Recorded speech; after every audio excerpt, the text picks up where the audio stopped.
এটা খেয়ে নাও। আমি বলছি না, ডক্টর বলেছে। ডক্টর বলেছে একটু খেয়ে তারপর মেডিসিন নিয়ে রেস্ট করতে।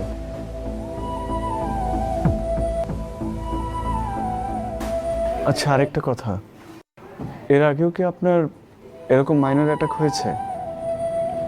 সিরাজ, ইউনিভার্সিটি লাইফে আমি সিরাজ নামের একটা ছেলের প্রেমে পড়েছিলাম। প্রথমে যা ছিল তা শুধু আমার তরফ থেকেই। একটা সময় পর সিরাজও আমার ভালোবাসার ডাকে সাড়া দিতে শুরু করে। আমাদের ভালোবাসা আরো গভীর হয়। এরপর আমরা একটা সময় বিয়ে করার সিদ্ধান্ত নিই। কিন্তু সিরাজের মাথার উপর ছিল ওর ফ্যামিলির বিশাল দায়ভার। তাই যেদিন আমাদের বিয়ে করার কথা ছিল সেদিন আমি গিয়ে সারা রাত কাজী অফিসে ওয়েট করতে থাকি, কিন্তু সিরাজ আর আসেনি। পরে খোঁজ নিয়ে জানতে পারি সিরাজ কাতার বিমান এয়ারলাইন্সে চাকরি পেয়ে চলে গেছে। আমার সাথে যোগাযোগ করেনি, আর আমার কথা একবার ভাবেও নি। এরপর ভীষণ বিষণ্ণভাবে দিন কাটতে থাকে। তো একদিন খবর পাই বিমান দুর্ঘটনায় সিরাজের মৃত্যু হয়েছে। সেদিন এই খবর শুনে প্রথমবারের মতো আমার এরকম হার্ট ব্রেক হয়েছিল। একটা মেয়ে আসলে একটা ছেলেকে এত ভালোবাসতে পারে, এটা কখনো আমার আগে জানা ছিল না। আচ্ছা, আমি এখন উঠি, আমার অফিসে যাওয়া লাগবে। আপনাকে আমি সন্ধ্যায় এসে নিয়ে যাব। আপনার যদি কিছু প্রয়োজন হয় তাহলে আমাকে ফোন করবেন। আমি উঠি। ও, আপনার নাম্বারটাই তো আমার কাছে নেই। আপনার নাম্বারটা একটু বলবেন?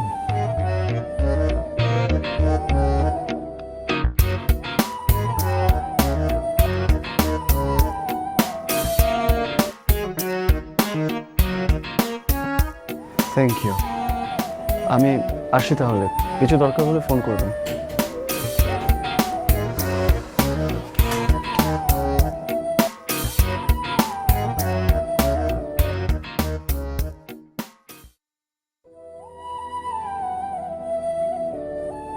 এক্সকিউজ মি, আমি পে করছি, প্লিজ।